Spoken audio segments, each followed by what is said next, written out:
This was by far the worst offensive performance for the Saints this season. Carr had a 68.2 passer rating and threw just 127 yards on 37 attempts. And even with Alvin Kamara back from suspension, they really couldn't get the ground game going with just 70 team rushing yards. And even with the offensive line having one of its better games in protection, the offense was still stale. We had a chance to talk with head coach Dennis Allen in postgame about the play calling and if and when they'll make a change. Yeah, look, I'm not going there. We'll go and we'll look and see what we could have done better, all of us, coaches and players, and then we'll go from there.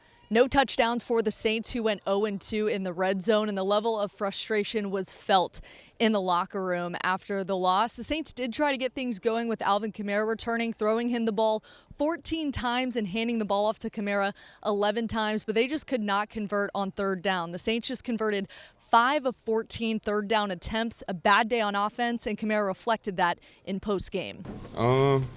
Now we are.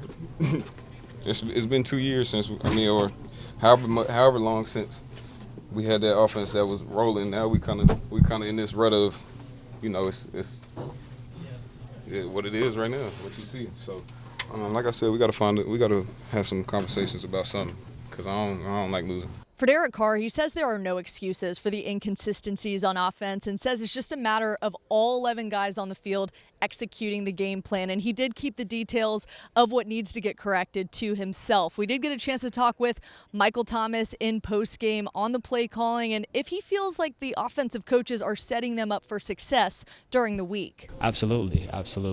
We execute well, and we see throughout the week those plays working against the same coverage. So whatever it might be that's not allowing us to get over that hump, there has to be a sense of urgency.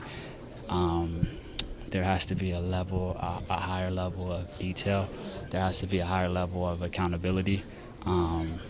There's so many things that are very minute things that will change this thing totally around. So those are the things that we just have to focus on, the little details. And you just have to love the game. You have to love the game and know what it means and hate losing. And I think we feel it. We're starting to feel it, and it has to get corrected. And this is not what we signed up for, and this is not what we're going to say.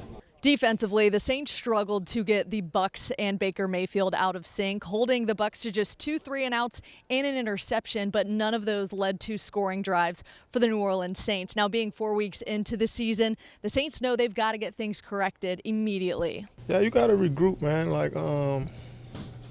Obviously 2-2 isn't the end of the world, but